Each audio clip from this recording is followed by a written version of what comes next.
pues yo creo que solamente hasta el verso 10. Buenas noches.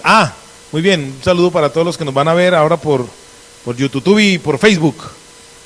Para los que están, algún momento nos van a oír. Bienvenidos sean todos ustedes a la comunidad cristiana de transformación.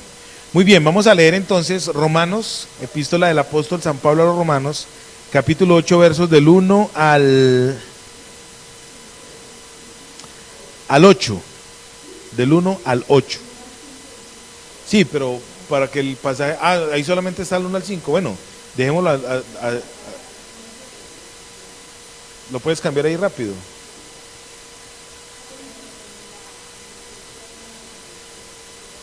No, leámoslo hasta el 5 ahí en la versión.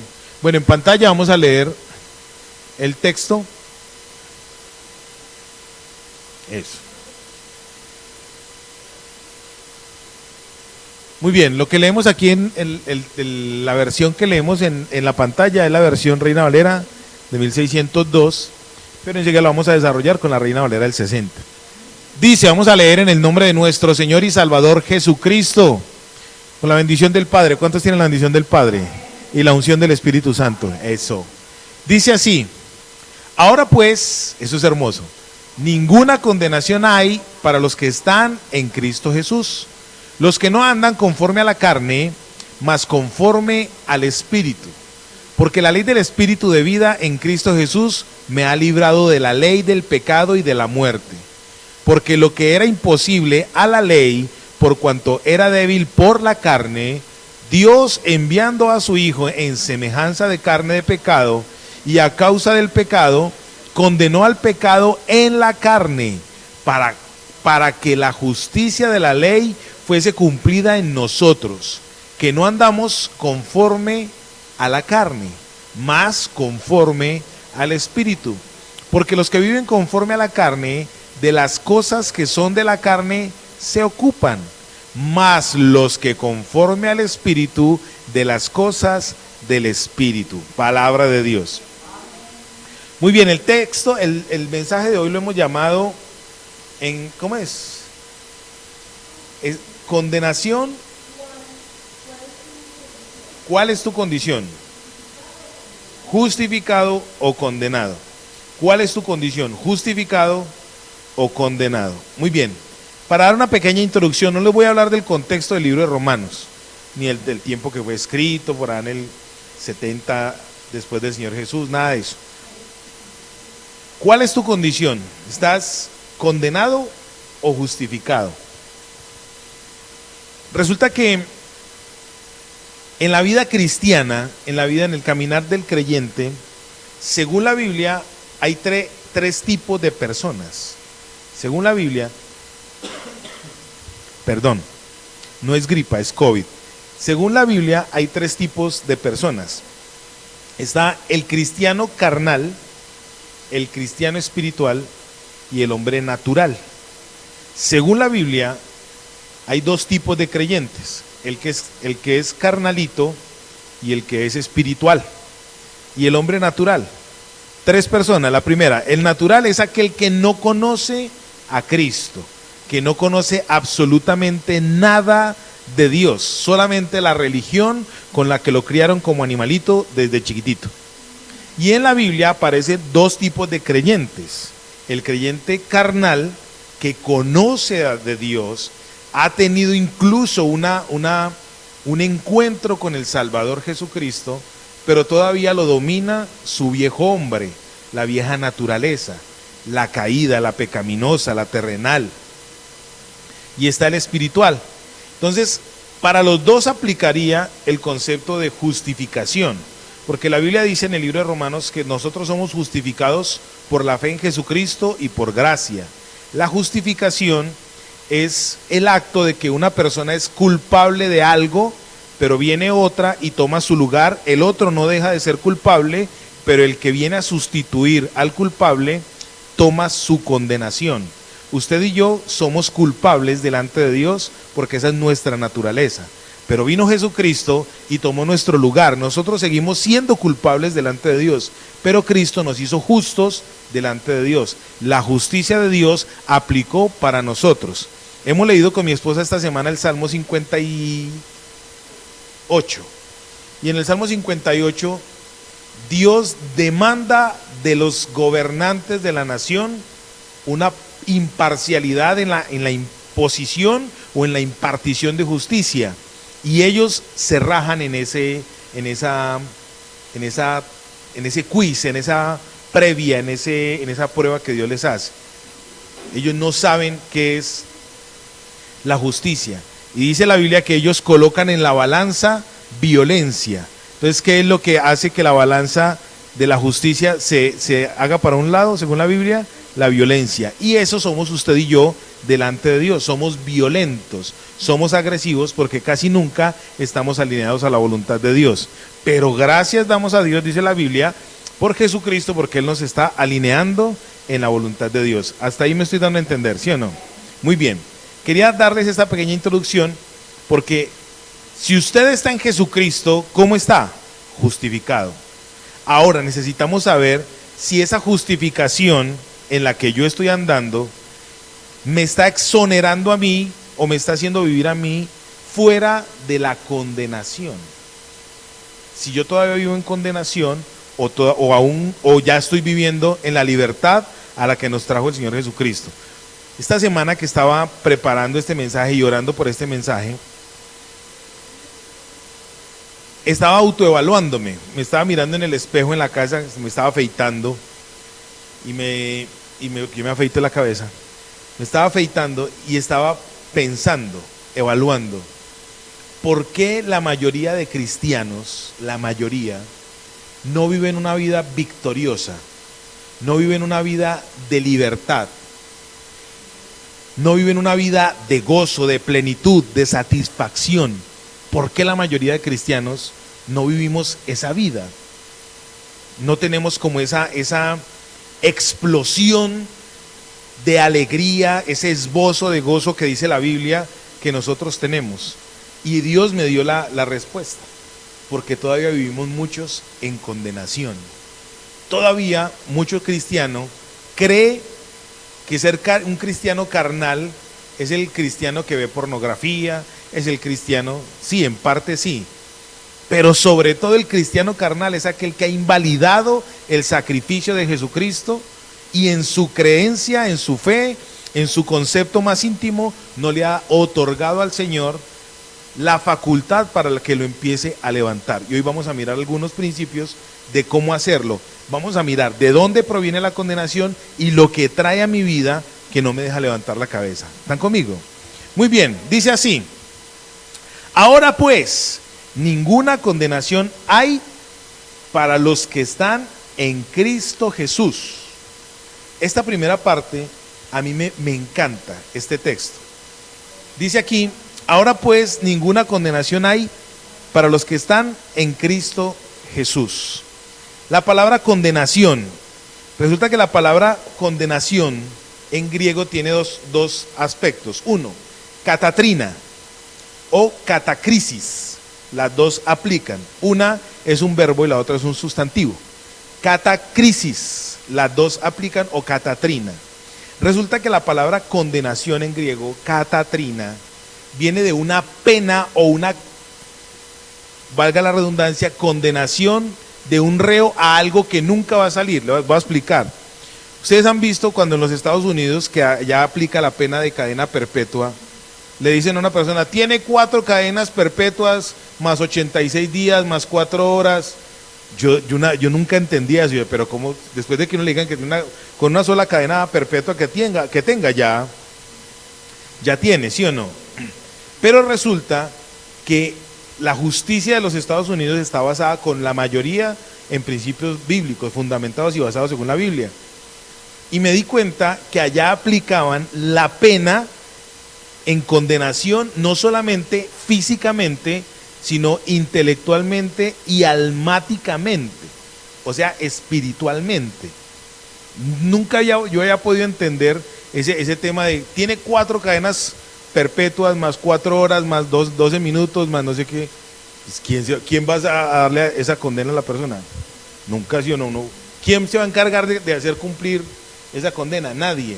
Pero resulta que esa condenación le está implicando a la persona que cometió el delito, que lo condenaron a eso, que no solamente va a pagar en esta vida, sino en la otra. Ahí ya empieza a tener sentido. No va a pagar solamente aquí, sino que va a pagar más allá. Y ahí es donde viene el ejemplo bonito que el Señor dice: ahora pues, ninguna catatrina, catacrisis, condena eterna viene para el que está en Cristo. Hay un condicional para que esa pena eterna, esa condenación eterna, no venga a la persona. Hay un condicional. ¿Cuál es el condicional? Estar en Cristo, estar bajo la cobertura de Cristo. En este momento nosotros estamos en este auditorio, estamos bajo los beneficios de este auditorio, ¿sí o no? La justificación entonces viene de esta manera. Yo siendo culpable, viene Jesús y le dice al juez, que es una cosa interesante, él es el mismo juez y él es el mismo abogado defensor. Él mismo viene y se dice: bueno, como Alexander no fue capaz de pasar la prueba y está en condenación eterna, entonces yo tomo el lugar de él, yo tomo el lugar de Esperanza, yo tomo el lugar, ¿cómo es que es tu nombre? Carmen. Yo tomo el lugar de Carmen, María del Carmen. Yo tomo el lugar de María del Carmen, yo tomo el lugar de Esperanza, yo tomo el lugar de Aleida, Narita, el hermano Carlos, tomo el lugar de ellos, porque ellos no van a ser capaces de seguir caminando si no hay algo que los liberte, ¿sí o no? Entonces, en ese orden de idea, ya Cristo hizo la labor en la cruz, ¿o no? Sí, ya Cristo hizo la labor en la cruz del Calvario. ¿Cuándo? Él ya pagó. Dice la Biblia que Él ya pagó. Eso es a nivel de futuro. Ya Él pagó. Ojo con esto. Ya el Rey Eterno pagó. Cristo se hizo hombre y en su condición de hombre, según Filipenses, vino y se hizo siervo y en su condición de siervo fue a la muerte, y no cualquier muerte, la muerte de cruz. En la cruz derramó su sangre para que a través de ese sacrificio usted y yo pudiésemos ser libres delante de Dios. En estos días vamos a hablar de salvación y de expiación. A través de ese sacrificio Él hizo justo la vida de Carlos, Él hizo justa la vida de Norita. ¿Delante de quién? Delante de Él mismo. Pero resulta que Norita, Carlos, Aleida, cada uno de nosotros somos especialistas en recordar lo que Él ya nos perdonó. Somos especialistas. Resulta que yo soy cristiano hace 24 años y soy especialista en recordar los pecados de hace 30. Y Él me perdonó desde hace 2000 años, desde la eternidad, dice la Biblia, desde la eternidad Él ya me libertó a mí. Entonces, cuando yo empiezo a decir que todavía: ay, Señor, perdóneme porque yo me masturbaba, ay, Señor, perdóneme porque yo veía, ay, Señor, perdóneme porque yo robaba, ay, Señor, perdóneme. El Señor diciéndome: pero ¿de qué me está hablando usted? ¿Por qué hace así? Usted nunca se masturbó. Si usted nunca lo hizo, gloria a Dios. Yo sí, en mi época de adolescente. Yo le pedía perdón a Dios: Señor, perdóneme por esto, perdóneme por lo otro. Y siempre que ocurría algo que hiciera referencia a algo que yo había cometido, entraba yo en estado de condenación, en estado de culpa, en estado de... Entonces, ¿cómo me estaba sintiendo yo? Como si estuviese pagando unas 3 o 4 cadenas perpetuas, ¿sí o no? Unas 3 o 4 condenas. ¿A qué quiero llegar yo con esto? Resulta que la primera condenación que viene sobre nosotros, o el primer aspecto condenativo que viene sobre nosotros, la primera catatrina o catacrisis que viene sobre usted y sobre mí, es la religión. Váyase conmigo para el Evangelio según San Mateo para que enseguida sigamos desarrollando. Catatrina o catacrisis. Ahora pues ninguna condenación hay para los que están en Cristo. Evangelio según San Mateo capítulo 23. 23:14. Vamos a mirar solamente 2 o 3 ejemplos por temas de tiempo. Mateo 23:14.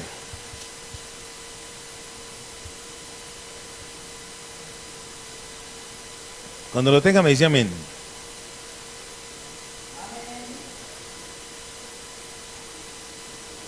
Dice así: ay de vosotros, escribas y fariseos hipócritas, porque devoráis las casas de las viudas y como pretexto hacéis largas oraciones. Por esto recibiréis mayor condenación. 14. Evangelio según San Mateo, capítulo 23, versículo 14, verso 14.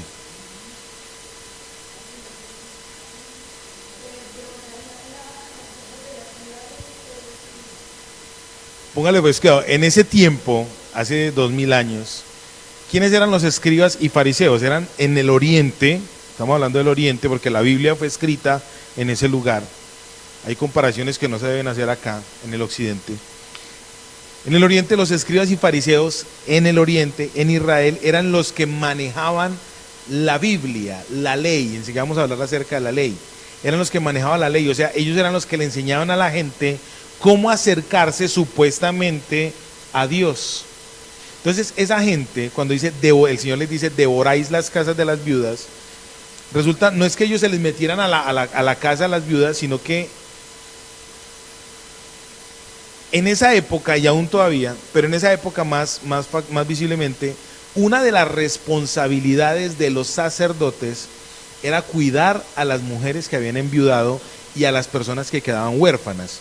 O sea, ellos tenían que hacer gestión social, labor social. Y el mismo Estado, o sea, como era un Estado religioso, les suministraba a ellos dinero para que ellos pudiesen hacerse cargo de las viudas. Entonces a las viudas se les daba una manutención. Ustedes van a leer la Biblia en el libro de los Hechos y se van a dar cuenta que a las viudas tenían un lugar preponderante en la iglesia, las cuidaban mucho. Entonces les llegaba un dinero para ellos y ellos, en vez de suministrarle el dinero a las viudas, ¿qué hacían?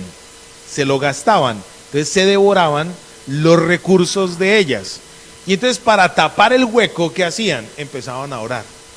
Es como que a nosotros acá en Transformación llegara el gobierno y nos diera unos recursos para suplir necesidades de ustedes, y nosotros nos gastáramos la plata y empezar, venga, yo oro para que Dios le haga un milagro. Entonces es una condenación, ¿qué? Religiosa. Ojo con esto, la religión es la que nos enseña a vivir ¿en qué? En condenación. Cuando usted y yo éramos pequeñitos, desde que nos levantaron, la mayoría de Colombia nos criaron bajo el concepto de la religión tradicional católico romana.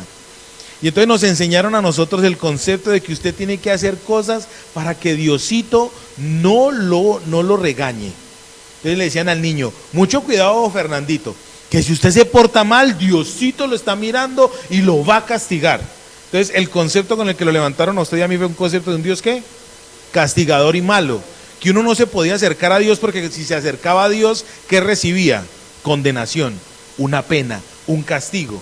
Entonces cuando usted verdaderamente empieza a venir a Jesucristo, a la libertad que hay en Jesucristo, ¿con qué se va a encontrar? Con que todavía está cargando el lastre de la condenación religiosa. Entonces aquí la religión va a recibir ¿qué? Una pena condenativa. Gracias a Dios usted y yo no estamos en esa religión. Entonces podemos decir con libertad que yo en Cristo no estoy condenado por la ¿qué? Por la religión. Ya no estoy condenado por la religión, porque ¿en quién estoy yo? En Cristo. Cuando yo estoy en Cristo, soy nueva criatura. Cuando yo estoy en Cristo, entonces ¿cómo empiezo a caminar? Con la mente de transformación. Así que vamos a mirar esto. Ese es el concepto básico. El concepto básico es la libertad, porque en Cristo yo soy ¿qué? Libre. En Jesucristo yo soy libre. Entonces no tengo condenación. Y el que no tiene condenación, ¿qué tiene? Libertad. El que no cree, dice la Biblia en el Evangelio según San Juan, el que no cree ya está condenado. De hecho, acá en Transformación tenemos una campaña evangelística, y es que salimos, ¿te acordás ahorita cuando salíamos con vestidos de presos a proclamar libertad en los lugares? Salíamos con la boleta de libertad, y eso lo vamos a volver a implementar acá. Porque queremos decirle al mundo, el mundo ya está condenado, pero en Jesucristo, ¿qué hay? Libertad. Entonces, ¿usted se ha sentido condenado por la religión? Muchas veces. Ojo con eso, que eso hay que cambiarlo, eso hay que sacarlo de nuestra mentalidad, porque si no lo sacamos de nuestra mentalidad, entonces nos vamos a desvirtuar del concepto que Dios tiene. Dios quiere traerle a usted libertad, no condenación. Amén. Muy bien, segundo aspecto de condenación. Segundo, está en el mismo Evangelio según San Mateo, capítulo 23, verso 33. Dice: serpientes, generación de víboras, ¿cómo escaparéis de la condenación del infierno? Catatrina, condenación, ¿a dónde? Al infierno. La persona que más ha hablado del infierno en la Biblia es el Señor Jesucristo.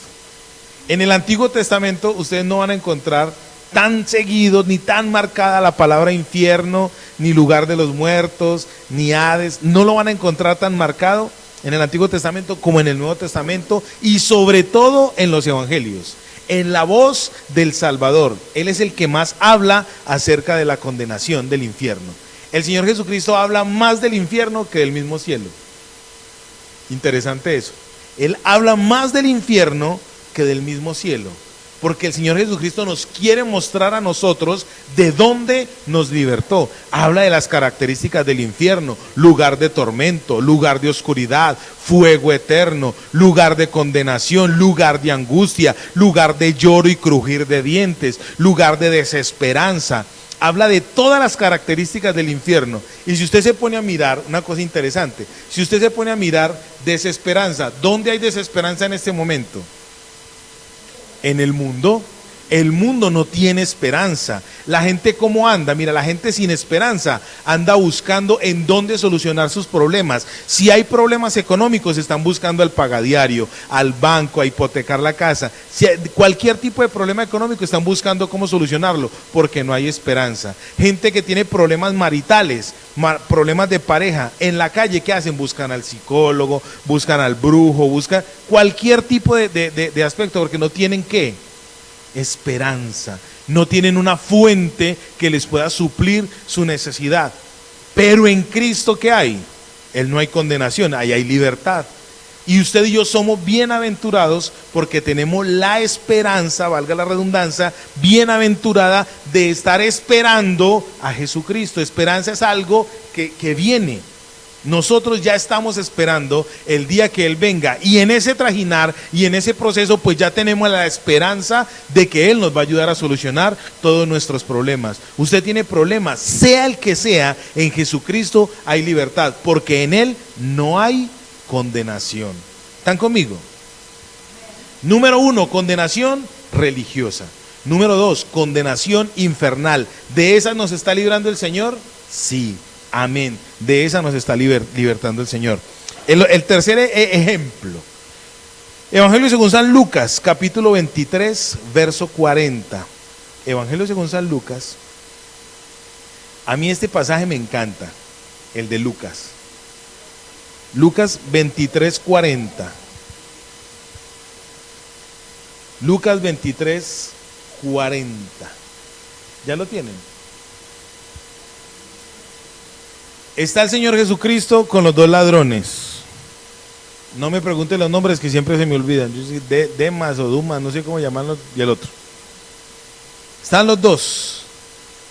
Dice: respondiendo el otro, le reprendió diciendo: ni aún temes tú a Dios, estando en la misma condenación. Una vez alguien dijo que el Señor Jesucristo estaba condenado. No, el texto es muy claro cuando dice: ni aún tú temes a Dios estando ya en el mismo estado de condenación. ¿Cuál era la condenación que ellos tenían en ese momento? ¿Cuál? La muerte física. La muerte física. Ya en ese momento estaban los dos listos para sufrir el mismo concepto de muerte que el Señor Jesús, pero a ellos les iba a ir peor, porque estaba profetizado, escrito en la Biblia,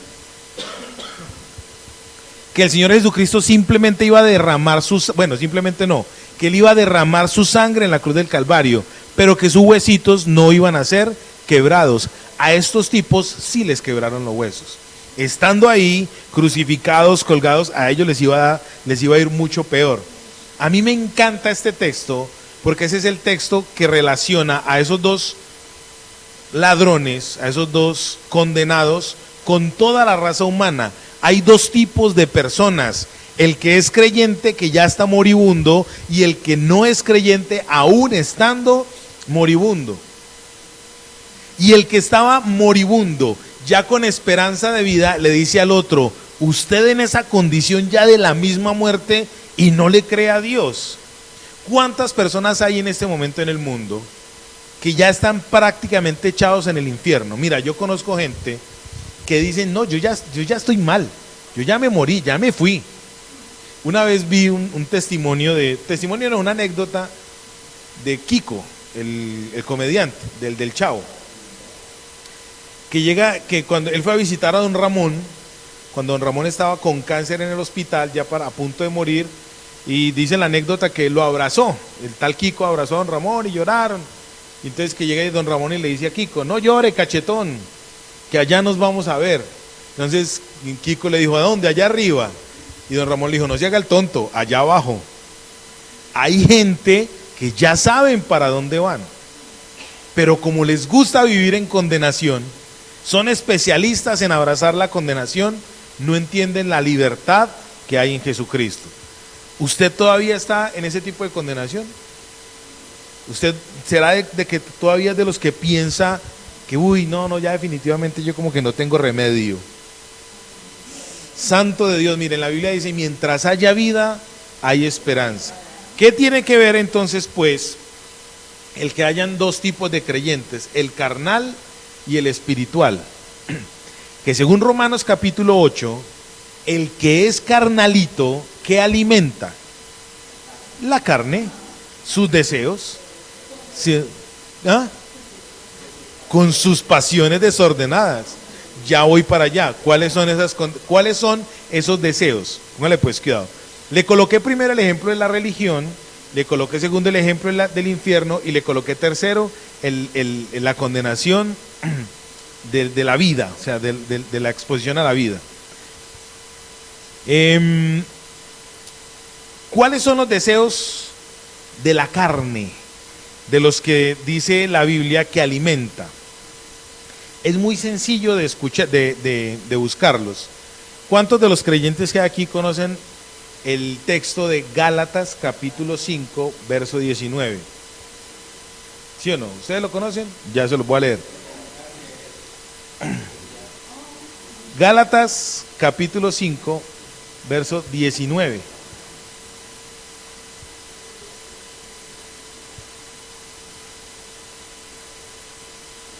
¿Ya lo tiene? Gálatas 5, 19. Gálatas 5, 19.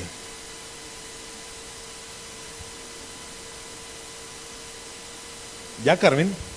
¿Sí? Listo. 5:19 dice: y manifiestas son las obras de la carne.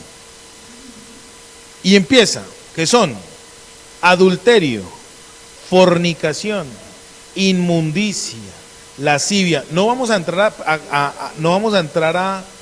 a explicar cada una de ellas. Es como cuando a usted le enseñan qué es bendición o qué es maldición. No hay necesidad de explicar, usted sabe y lo entiende, ¿sí o no? Vamos a volver a leer. Y manifiestas son las obras de la carne, que son lascivia, es ese deseo así grosero. Dice, y le acabé de decir, no vamos a empezar a explicar una por una. Listo.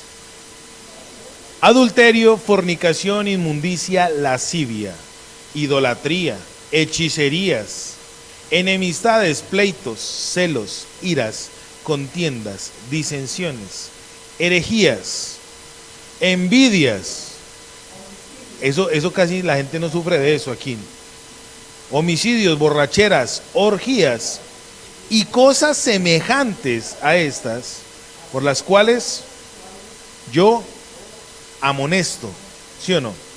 Entonces, volvamos a Romanos capítulo 8.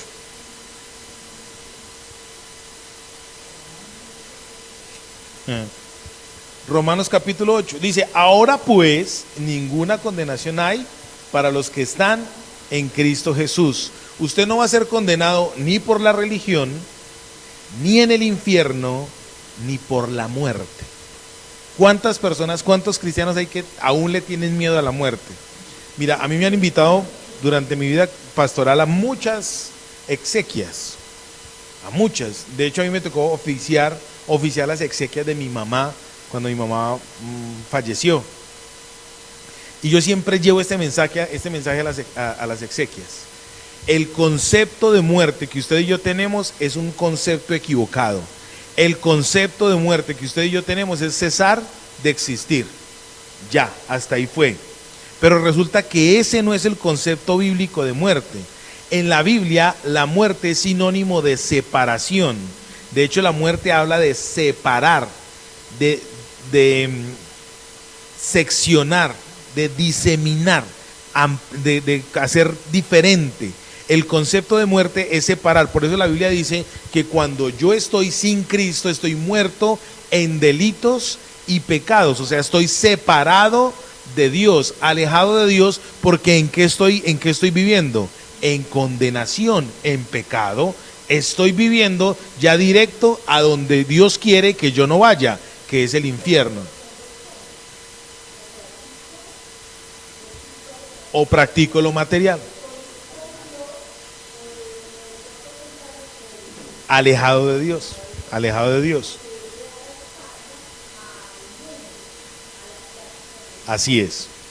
Muy bien, dice, porque la ley del Espíritu de vida en Cristo Jesús me ha librado de la ley del pecado y de la muerte. No quise hablar acerca de lo que dice en el verso 1, la parte final, donde dice, los que no andan conforme a la carne, sino conforme al Espíritu.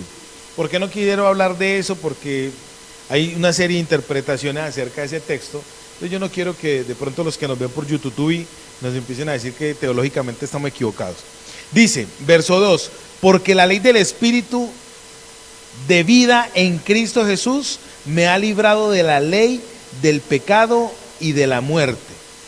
Porque lo que era imposible para la ley por cuanto era débil por la carne, Dios, enviando a su Hijo en semejanza de carne, de pecado, a causa del pecado, condenó al pecado en la carne. Ojo con esto. La ley, que es la Biblia, cuando la ley no se obtiene con la gracia que viene de Dios, es una carga pesada. Voy a explicar. La ley en sí tiene autoridad, la ley en sí tiene derechos. Voy a explicar. Bien. Cuando usted va en la calle, los que manejamos carro, y nos pasamos un semáforo en rojo, ante eso ¿qué hay? Agredió la ley. Entonces la ley tiene el derecho de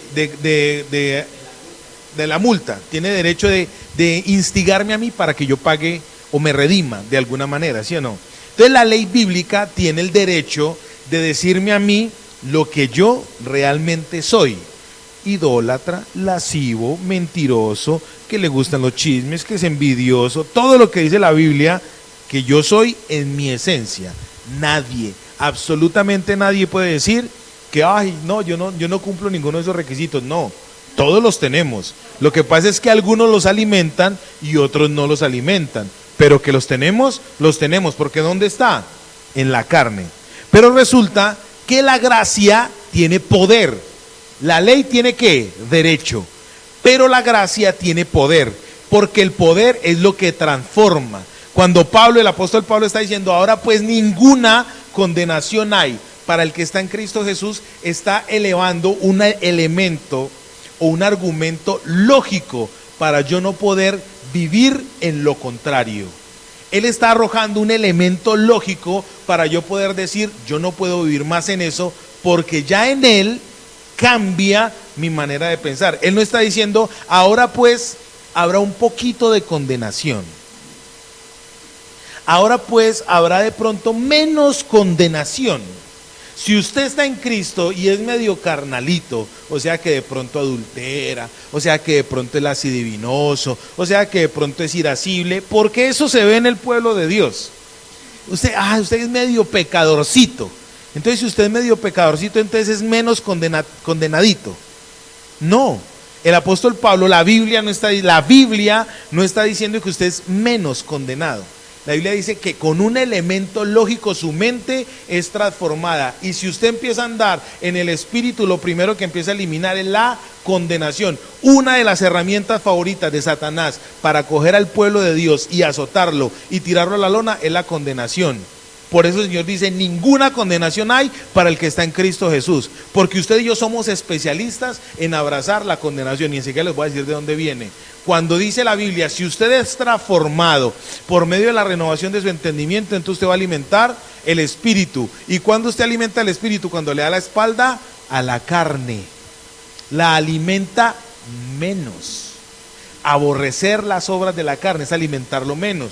Colosenses capítulo 3, verso 5 dice, haced pues morir lo terrenal en vosotros. Y empieza a dar otra lista de elementos que se practican según ¿qué? La carne. ¿Están conmigo, sí o no?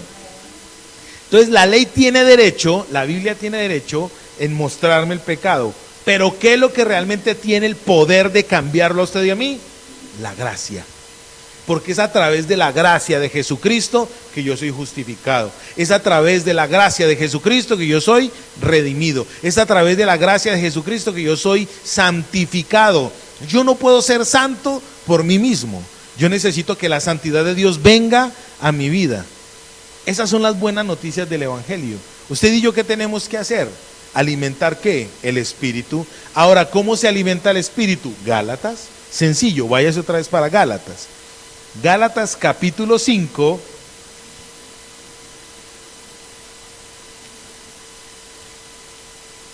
¿ya lo tiene? Santo es el nombre del Señor Jesús.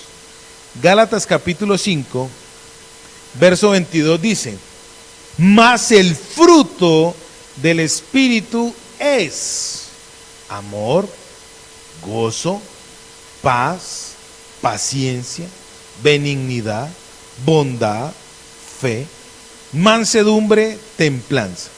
Contra tales cosas no hay ¿qué? Derecho. ¿Sí me va a entender? La ley que tiene derecho.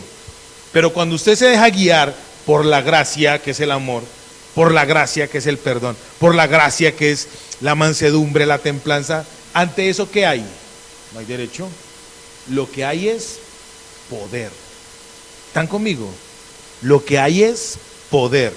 Me encanta porque en el capítulo 8 de Romanos comienza diciendo, ninguna condenación hay para los que están en Cristo Jesús. Unidos, amalgamados, están así. En Colosenses dice que yo estoy escondido con Cristo en Dios. Póngale pues cuidado. Este capítulo 8 comienza diciendo de Romanos, ninguna condenación hay para los que están en Cristo. Y termina diciendo, ninguna cosa creada me podrá separar del amor de Dios que es en Cristo Jesús. Y empieza a decir, ni lo alto, ni lo profundo, ni lo porvenir, ni lo pasado, ni ángeles, ni potestades. Empieza a decir nada de eso. Y termina diciendo para el verso 30 y pico, antes, sobre todas esas cosas, somos más que vencedores en Cristo Jesús. La palabra más que vencedores en griego es upernikao, es un vencedor. ¿Sí me estoy dando a entender? Yo quiero empezar a darle ya terminación a esto. Yo no soy condenado ni en la religión, ni en el infierno, ni en la muerte, porque estoy en Cristo. Estoy unido a Jesucristo. Ahora, viene lo bonito. Cuando yo acepto a Jesucristo como mi Señor y Salvador, Él me empieza a dar herramientas para yo poderme libertar, trabajar, pelear en contra de la condenación. Vamos a mirar el origen de la condenación, de la catatrina, de la catacrisis. ¿De dónde viene? Apocalipsis, váyase conmigo para el libro de Apocalipsis. Apocalipsis capítulo 12. Es uno de los más difíciles de encontrar, ese y Génesis. Apocalipsis, estoy pegriloso. Apocalipsis capítulo 12, versos del 9 en adelante. 9 y 10. Dice, ya lo tienen. Ya lo tienen. Y fue lanzado fuera, ojo con esto, el gran dragón, la serpiente antigua que se llama Diablo y Satanás. 4 apelativos para esta persona. El cual engaña, 5, engañador, al mundo entero. Ese fue arrojado a la tierra y sus ángeles fueron arrojados con él. Verso 10. Entonces oí una gran voz del cielo que decía: ahora ha venido la salvación, el poder y el reino de nuestro Dios y la autoridad de su Cristo. Porque ha sido lanzado fuera el acusador. ¿El qué? De nuestros hermanos, el que los acusaba delante de nuestro Dios día y noche. Acusación es sinónimo de condenación, ¿cierto? ¿Cuál es la fuente de la condenación? El diablo, la serpiente antigua, el gran dragón que se llama Diablo, Satanás, el engañador. ¿Quién es el que está generando condenación sobre toda la raza humana? El diablo. Dice aquí que engañó a toda la tierra. Él la engañó. Entonces él ha venido, y les dije ahorita, una de las armas más grandes, más importantes y más letales que tiene Satanás para arrojar, para hacer caer, para hacer tropezar al pueblo de Dios, ¿cuál es? La condenación. ¿Quién es el que está acusando, acosando, señalando a los hermanos delante de Dios? ¿Quién? El diablo. Él es el que sabe, bueno, él no, porque él no es omnipresente, que eso es otra cosa que hay que desmontar. Hay una serie de demonios que están operando en nuestra vida, en nuestra familia, en nuestro entorno. Y resulta que cuando usted y yo cometemos un pecado, porque esa es nuestra naturaleza, esa es nuestra esencia, usted y yo somos pecadores porque pecamos. Cuando usted y yo cometemos un pecado, resulta que en nuestra mente dice la Biblia que los demonios, ¿dónde operan? Aquí en esta parte de acá. Entonces, ¿llegan a dónde? Dice Efesios capítulo 6, con la armadura de Dios, que yo me tengo que poner el escudo de la fe para repeler los dardos de fuego del maligno. Entonces resulta que el yelmo de la salvación, ¿dónde está protegiendo? La cabeza. ¿Dónde quiere Dios que usted y yo seamos protegidos? En la mente, en la cabeza, porque la mente es donde llegan todos esos dardos de fuego del maligno. Imagínense que Satanás, dice la Biblia, ya fue arrojado fuera. Ya él no está delante de Dios diciendo, mire, allá está Carlos. Ah, Norita, sí la vio anoche haciendo cochinadas, hablando para lo que no tenía que hablar. ¿Sí vio a Esperanza? Toda irascible con el esposo, quien la vio ahí toda chiquitica y le pegó a don Antonio, que él es más grande. Vea, quien ve a esa Leida ahí toda calladita, ya estaba garitando, ¿sí o no? Ya no está ese personaje delante de Dios. ¿Dónde están esos personajes? Aquí. ¿Y quiénes son los que están recibiendo esa información? Felices. Felices recibiendo lo que ya no es de nosotros. Felices usted y yo recibiendo lo que ya no es de nosotros. Claro que cometimos un pecado, arrepintámonos, porque en la Biblia dice, abogado tenemos para con el Padre, a Jesucristo el justo. Tenemos el abogado. Él está, mire, el sacrificio de Cristo no puede ser menor que una acusación satánica. Cuando Jesucristo vino y derramó su sangre en la cruz del Calvario, dice en el libro de Hebreos, que fue una vez y para siempre, porque fue suficiente. Por eso en el libro de Romanos dice que la ley era pesada porque no la conocíamos. En nuestra carne era débil la ley. Es lo siguiente, un ejemplo. El sol sale para todo el mundo, ¿sí o no? Pero si usted pone una persona ciega a que mire el sol va a hacer efecto en los ojos de esa persona. No. Mientras que en una persona que tiene vista, el sol, ¿qué es lo primero que va a hacer? ¿Cierto que sí? hay poder, no lo podemos soportar. La ley tiene esa virtud, tiene el derecho, está ahí, pero solamente me puede afectar cuando yo estoy lógicamente apto para recibirla. ¿Sí me doy a entender? Por eso el Señor le está diciendo a usted y a mí, empecemos a buscar de Él, empecemos a escudriñar la ley, y el derecho, o sea, lo legal de la ley me va a mostrar a mí el poder de la gracia para extraerme, para quitarme de la condenación. Y cuando Él me extrae de la condenación, ¿cómo va a empezar a vivir usted?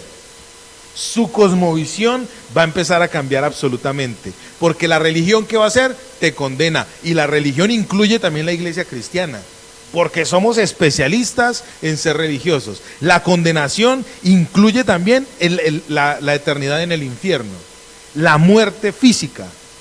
Esos dos hombres estaban ahí ya listos, dispuestos, ya estaban condenados a la muerte física. Cuando usted y yo empezamos a mirar a Jesucristo, Él nos extrae de eso, y al extraernos de la condenación, ¿qué es lo que hay? Por eso preguntábamos ahorita, ¿estás en condenación o estás en justificación? Yo sí me di a entender, santos de Dios. Dios quiere que usted hoy viva en la libertad que te ha dado Cristo. Él quiere que tú vivas alejado de la condenación. Dime. Si ponemos nuestra mente en el Espíritu, lo que va a haber es novedad diaria, cambio diario. O sea, en la medida que yo leo Biblia, escucho Biblia. No estoy hablando de escuchar al hombre como tal, sino la palabra de Dios, la palabra que transforma mi mente. En la medida que yo pongo mi mente en el Espíritu Santo, mi mente en las cosas de Dios, lo que va a surgir en mi vida son novedades diarias, porque van a haber cambios de forma de pensar, cambios en mi forma de vivir, cambios en mi forma de tratar a los demás, cambios en mi forma de pensar, y no solo, estaba hablando de todo tipo de pensamiento que no va acorde a la palabra. Y entonces, si coloco mi mente en el Espíritu Santo, en la palabra de Dios, va a haber novedades. Voy a encontrar todos los días que hay cosas nuevas en mi vida. Si yo miro atrás, mi vida ha cambiado muchísimo, y a eso le llamo novedades. Genial. Cuando usted y yo estamos en el Espíritu, tenemos novedades, renovación. La palabra, el prefijo re quiere decir que era algo que ya estaba. Muy bien, voy a empezar a terminar con esto. De los evangélicos que están aquí conmigo, ¿cuántos se saben el texto lema de todos los evangélicos? Juan 3:16.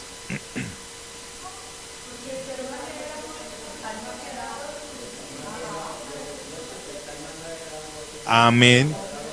Porque de tal manera amó Dios al mundo, que ha dado a su Hijo unigénito, para que todo aquel que en Él crea, ¿qué? Perder. Muy bien, perder. Perder, ahí en griego la palabra es katacrisis, igual a katakrina, de condenación. ¿Sí o no? El que se pierde. Ahora, ¿qué dice el Evangelio según San Juan capítulo 3, verso 16? Dice eso. Pero ¿alguien sabe qué dice Primera de Juan capítulo 3, verso 16? Se lo voy a leer. Primera de Juan, primera epístola de Juan capítulo 3, verso 16. Dice, en esto hemos conocido el amor, en que Él puso su vida por nosotros, también nosotros debemos poner nuestras vidas por los hermanos. Ojo con esto. Cuando usted recibe el amor de Cristo, porque de tal manera me amó Dios, que dio a su Hijo unigénito para que yo creyera en Él y ya no viva en condenación, sino que viva vida eterna, ¿sí o no? Ahora ya lo recibí, ¿sí o para qué? Entonces en Primera de Juan, capítulo 3, verso 16 dice, en esto hemos conocido el amor, en que Cristo vino y murió por nosotros. Ahora, ¿qué tenemos que hacer nosotros? ¿Amar a quién? Al prójimo, al próximo, ¿sí o no? ¿Usted no creería que sería bueno amar a una persona y decirle, hombre, deja de vivir en condenación? ¿Cuántos cristianos hay? Mira, a mí me ha tocado ayudar a muchos cristianos de otras iglesias y glorifico a Dios porque se han vuelto para sus iglesias y no se han venido para acá. Pastor, es que yo no quiero volver a la iglesia, es que pequé. Y no, yo ya no soy digno. A ver, no, es que yo me miro al espejo y digo, yo no soy digno, ya pequé, Señor. ¿Cuántos apóstatas ateos cristianos hay afuera? Yo siempre he dicho, aquí en Transformación hemos dicho, la iglesia es un hospital. Hay que cambiar la mentalidad de que yo soy tan supremamente grande que no necesito a Dios. A ver, la iglesia es un hospital. Si usted está herido, roto, quebrado, ¿a dónde tiene que ir? Al hospital. Yo siempre he colocado este ejemplo. A usted lo cogen y le meten 34 puñaladas y media. Y usted no va a decir, no, cuando esté sano voy al hospital. ¿Usted qué hace? Es más, corre para los... Mira, a mí me dieron algunas veces cálculos renales. Eso es como parir. Eso es una cosa horrible. Eso es horrible. Y yo medio sentía el dolor y yo arrancaba para el hospital. Yo no esperaba decir, ay no, apenas bote mi bebé, me voy para el hospital a ver qué me dicen. No, yo arrancaba para el hospital. La iglesia es un hospital. Usted necesita decirle a su hermano, a otra persona, que hay que acercarse al hospital para que lo ayuden a salir de la condenación en la que está viviendo. Ahora surge la pregunta, ¿qué ha vivido usted que aún lo tiene condenado? ¿Qué cosita rara hizo usted por ahí que lo tiene condenado? La Biblia dice que no hay ni un solo pecado, aparte de la blasfemia contra el Espíritu Santo, que no sea perdonable. Ahora, ¿qué es blasfemar contra el Espíritu Santo? Hay varios aspectos. 1, atribuirle a Satanás la obra de Dios. Y 2, que es el fundamental, negar la salvación por gracia o negar que Jesucristo es Dios. Eso dice en 1 Corintios capítulo 12. Dice cualquiera, capítulo 12 dice, nadie puede decir que Jesús es Señor si no es el Espíritu Santo el que se lo revela. Cuando una persona empieza a decir a negar que Jesucristo es y a despotricar contra Dios, o sea, a negar que el Espíritu Santo de Dios hace una obra en usted, eso es una blasfemia contra el Espíritu Santo. No es decir groserías en contra del Espíritu Santo. ¿Están conmigo? Entonces, hoy Dios nos quiere decir a usted y a mí, ayudemos a otro a salir de cualquiera sea la condenación. Y si usted, amado santo de Dios, en algún momento de su vida hizo algo que lo tiene tan absolutamente oprimido, subyugado, le tengo una buena noticia. En Cristo hay libertad, en Él no hay condenación. El cambio es arrepentimiento. El cambio es arrepentimiento. Si usted de verdad se acerca a Dios, en el Salmos 32 dice que hay que ponerse a cuentas con Dios. Ponerse a cuentas con Dios es decirle, Señor, contra usted, solamente contra usted he pecado. Solamente contra usted. Uno no peca contra los demás. Uno peca es contra Dios, pero somos especialistas en otorgarle más a los demás.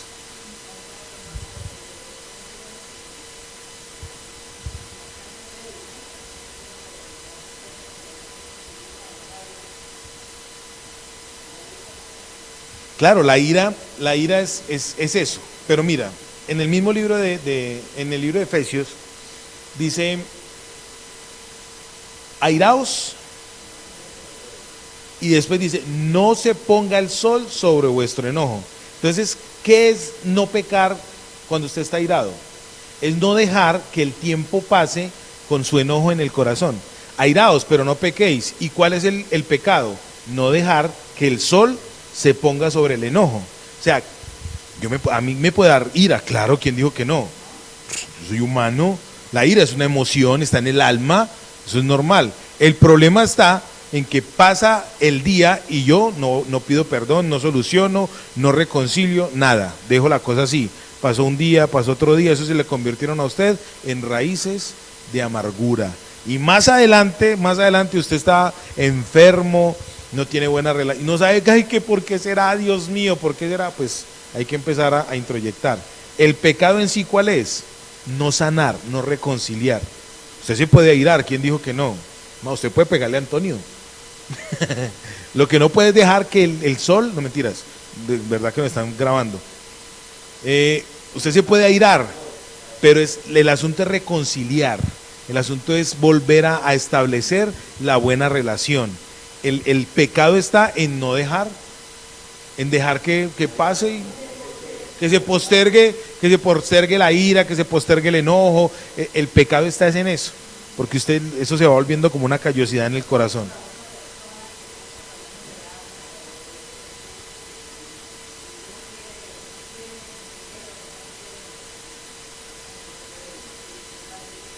Mira, hay dos aspectos, amada hermana. Nosotros los hijos de Dios tenemos una responsabilidad muy grande, porque tenemos el ministerio de la reconciliación. Ese don viene de parte de Dios. Dios nos llamó a nosotros a reconciliar a la gente con Él y a reconciliarnos entre nosotros mismos. Hay dos tipos, en la consejería bíblica hay dos tipos de perdón. Uno es el perdón reconciliativo y el otro es el perdón sustitutivo. El perdón reconciliativo es aquel que tú utilizas y te acercas y pides perdón y sanas la relación de parte tuya. Intentaste reconciliarte, pero resulta que la otra persona no quiere. ¿De quién es el problema? Y entonces hay personas, yo conozco hermanas, gente de la iglesia que viven situaciones así. Pastor, es que yo le pedí perdón a mi esposa y mira que ella no me quiere perdonar y tal, y entonces el hermano o la hermana, cualquiera, ¿cómo vive? Condenado. Ay, mira, es que la familia no fluye y tal y demás. ¿Quién está viviendo en condenación? ¿El otro o uno? ¿Y qué dice la Biblia? Si yo estoy en Cristo, para mí no hay condenación. Yo tengo que aprender a estar por encima del bien y del mal. Yo soy el que tengo un espíritu superior. ¿El espíritu de quién está en ahorita? De Cristo. Y si el espíritu de Cristo está en mí, yo que soy con Cristo, uno solo. ¿De quién tengo la sabiduría? De Cristo. Cuando yo leo la Biblia, ¿la mente de quién estoy leyendo? La mente de Dios. Y cuando leo la mente de Dios, Él es el que me enseña todas las cosas. Juan capítulo 14, verso 26 dice, y el Espíritu Santo de Dios vendrá y les enseñará todas las cosas y se las recordará. ¿Están conmigo?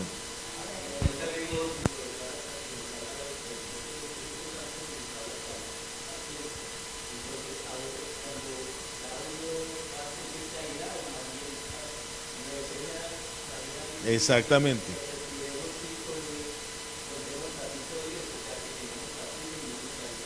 Así es, muy bien. Amor.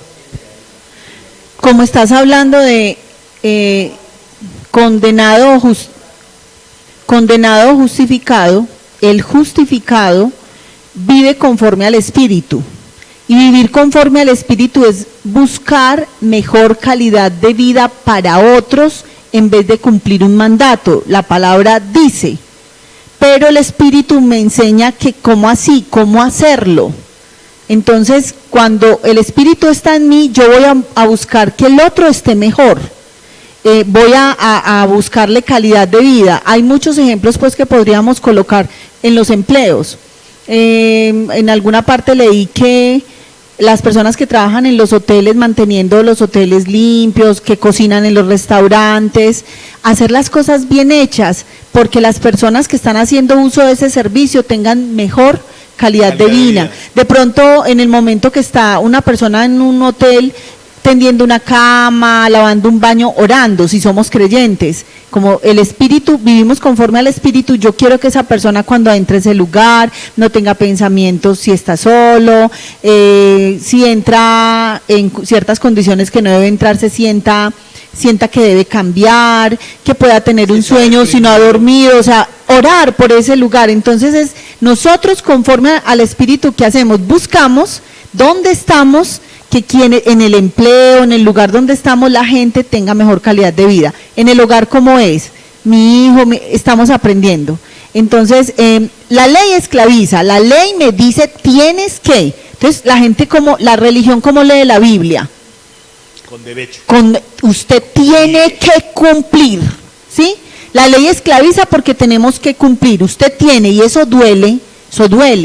Pero el Espíritu nos lleva a actuar con libertad. O sea, se ve como igual, pero sí hay una diferencia. Sí, por eso hay gente que dice, no, es que la ley no fue abolida. Es que no fue abolida, sino que la diferencia está en que como el Espíritu está en mí, yo sé aplicar ese principio por amor. El poder de la ley viene a aplicar en mí.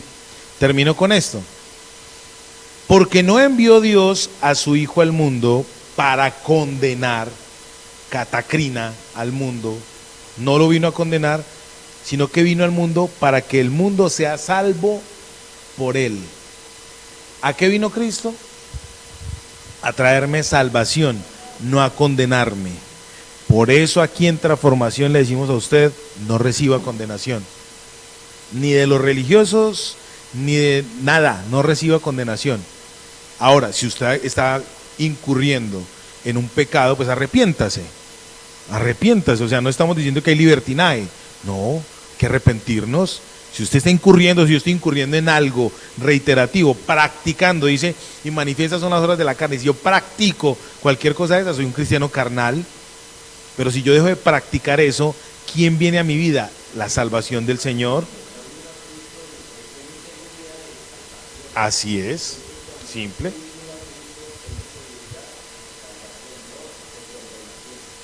Tengo seguridad de salvación, no de condenación, me gustó eso. Dice así, porque no envió Dios a su Hijo al mundo para condenar al mundo, sino para que el mundo sea salvo por él.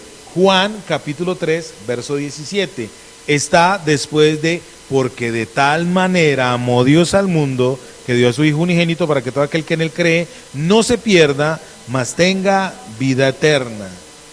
Esto a mí me encanta.